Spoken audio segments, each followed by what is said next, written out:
ಶುಭೋದಯ, ನಮಸ್ಕಾರ, welcome to Yoyo Kannada. ಬನ್ನೀಗ ನೋಡೋಣ ಈ ದಿನದ ಟಾಪ್ 5 ಬ್ರೇಕಿಂಗ್ ನ್ಯೂಸ್. ರಾಜ್ಯ ರಾಜಕೀಯದಲ್ಲಿ ಮುಖ್ಯಮಂತ್ರಿ ಬದಲಾವಣೆ ಚರ್ಚೆ ಮತ್ತು ನವೆಂಬರ್ ಕ್ರಾಂತಿ ವಿಚಾರ ಭಾರಿ ಸದ್ದು ಮಾಡ್ತಾ ಇದೆ. ಒಬ್ಬೊಬ್ಬ ನಾಯಕ ಕೂಡ ಸಿಎಂ ಬದಲಾವಣೆ ಬಗ್ಗೆ ಒಂದೊಂದು ರೀತಿಯಾದ ಹೇಳಿಕೆ ನೀಡುತ್ತಿದ್ದಾರೆ. ಇತ್ತ ಮೊನ್ನೆ ಸಿಎಂ ಸಿದ್ದರಾಮಯ್ಯ ಪುತ್ರ ಯತೇಂದ್ರ ಸಿದ್ದರಾಮಯ್ಯ ಸಿಎಂ ಬದಲಾವಣೆ ಬಗ್ಗೆ ಮಾತಾಡಿದ್ರು. ಸಚಿವ ಸತೀಶ್ ಜಾರಕಿಹೊಳಿ ಹೆಸರು ಕೂಡ ಪ್ರಸ್ತಾಪ ಮಾಡಿದ್ರು. ಇದೀಗ ಸಚಿವ ಎಸ್ ಮಲ್ಲಿಕಾರ್ಜುನ್ ಈ ಬೆಳವಣಿಗೆಗಳ ಬಗ್ಗೆ ಕುತೂಹಲಕಾರಿಯಾಗಿ ಮಾತಾಡಿದ್ದಾರೆ. ರಾಜ್ಯ ಕಾಂಗ್ರೆಸ್ನಲ್ಲಿ ಸಿಎಂ ಬದಲಾವಣೆ ವಿಚಾರವಾಗಿ ಪ್ರತಿಕ್ರಿಯೆ ನೀಡಿದ ಸಚಿವ ಎಸ್ ಮಲ್ಲಿಕಾರ್ಜುನ್, ಸಿಎಂ ಯಾರು ಆಗುತ್ತಾರೆ ಗೊತ್ತಿಲ್ಲ, ಅವರ ಹಣೆ ಬರಹದಲ್ಲಿ ಏನಿದೆ ಯಾರಿಗೆ ಗೊತ್ತು, ಹೀಗೆಂದು ಮಾರ್ಮಿಕವಾಗಿ ಹೇಳಿಕೆ ನೀಡಿದ್ದಾರೆ. ಅವರ ಮಾತುಗಳು ಪಕ್ಷದ ಆಂತರಿಕ ರಾಜಕೀಯದ ಗಾಢ ರಹಸ್ಯಗಳನ್ನ ಬಹಿರಂಗಪಡಿಸುವಂತಿದೆ.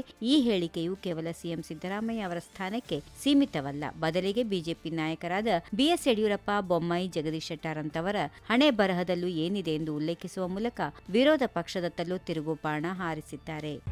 ಸಂಸದ ತೇಜಸ್ವಿ ಸೂರ್ಯ ಸಂಸದರಾಗಿದ್ದುಕೊಂಡು ಪ್ರಧಾನಿ ಮೋದಿ ಅವರ ಬಳಿ ಮಾತನಾಡಿ ಬೆಂಗಳೂರು ಅಭಿವೃದ್ಧಿ ಕೆಲಸಗಳಿಗೆ ಒಂದು 10 ರೂಪಾಯಿ ಕೊಡಿಸಲು ಆಗಿಲ್ಲ, ರಾಜ್ಯ ಸರ್ಕಾರವನ್ನು ಟೀಕಿಸುವವರು ಒಂದು ಪ್ಲಾನ್ ಆಫ್ ಆಕ್ಷನ್ ಕೊಡಲು ಹೇಳಿ. ಏನಿದು ಬೆಂಗಳೂರಿಗೆ ಪ್ಲಾನ್ ಆಫ್ ಆಕ್ಷನ್ ಗೊತ್ತಿದೆಯೇ ಅವರಿಗೆ? ಹೀಗೆಂದು ಸಿಎಂ ಡಿಕೆ ಶಿವಕುಮಾರ್ ಕಿಡಿಕಾರಿದ್ದಾರೆ. ಬೆಂಗಳೂರಿನ ಲಾಲ್ಬಾಗ್ನಲ್ಲಿ ಸುರಂಗ ಮಾರ್ಗ ನಿರ್ಮಾಣ ವಿಚಾರವಾಗಿ ಪ್ರತಿಕ್ರಿಯೆ ನೀಡಿದ ಡಿಕೆ ಶಿವಕುಮಾರ್, ಬಿಜೆಪಿ ಸಂಸದ ತೇಜಸ್ವಿ ಸೂರ್ಯ ವಿರುದ್ಧ ವಾಗ್ದಾಳಿ ನಡೆಸಿ ತೇಜಸ್ವಿ ಸೂರ್ಯ ಒಬ್ಬ ಖಾಲಿ ಟ್ರಂಕ್ ಎಂದು ಕಿಡಿಕಾರಿದ್ದಾರೆ. ಲಾಲ್ಬಾಗ್ಗೆ ಸುರಂಗ ಮಾರ್ಗ ನಿರ್ಮಾಣ ಮಾಡುವುದರಿಂದ ಯಾವುದೇ ರೀತಿಯ ಸಮಸ್ಯೆ ಆಗಲ್ಲ. ತೇಜಸ್ವಿ ಸೂರ್ಯ ಯಾರು ಎಂಪಿ ಆಗಿ ಪ್ರಧಾನಿ ಹತ್ರ 10 ರೂಪಾಯಿ ಕೂಡ ಅನುದಾನ ತಂದಿಲ್ಲ. ಆತನೊಬ್ಬ ಖಾಲಿ ಟ್ರಂಕ್ ತೇಜಸ್ವಿ ಸೂರ್ಯ. ಟೀಕೆಗಳು ಸಾಯುತ್ತವೆ, ಕೆಲಸಗಳು ಮಾತ್ರ ಉಳಿಯುತ್ತವೆ. ಬಿಜೆಪಿ ಅವಧಿಯಲ್ಲಿ ಯಾವುದೇ ಕೆಲಸ ಆಗಿಲ್ಲ ಎಂದು ಹೇಳಿದರು.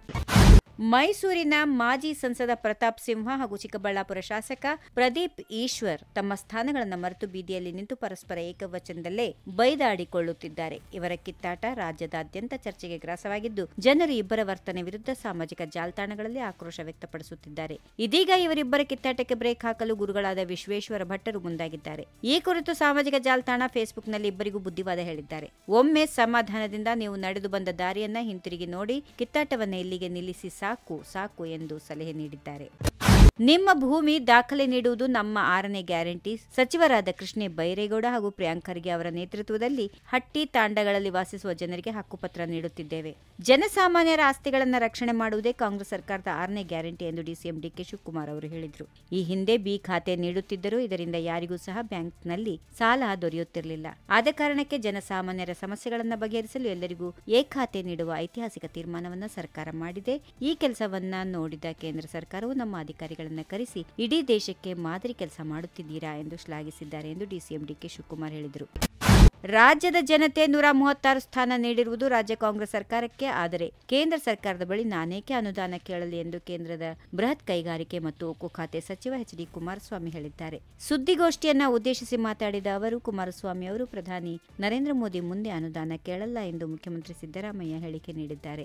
ಆದರೆ ನಾನೇಕೆ ಅನುದಾನ ಕೇಳಲಿ? ಜನ 136 ಸ್ಥಾನ ನೀಡಿರುವುದು ನಿಮಗೆ, ನಾನು ಯಾಕೆ ಮಾತಾಡಲಿ ಎಂದು ತಿಳಿಸಿದರು. ಈ ಹಿಂದೆ ನಾನು ಮುಖ್ಯಮಂತ್ರಿ ಆಗಿದ್ದ ಸಂದರ್ಭದಲ್ಲಿ ಪ್ರಧಾನಿ ನರೇಂದ್ರ ಮೋದಿ ದುಡ್ಡು ಕೊಡಲಿಲ್ಲ, ಆಗ ಮೋದಿ ದುಡ್ಡು ಕೊಡಲಿಲ್ಲ ಎಂದು ಕೈ ಕಟ್ಟಿ ಕುಳಿತಿಲ್ಲ.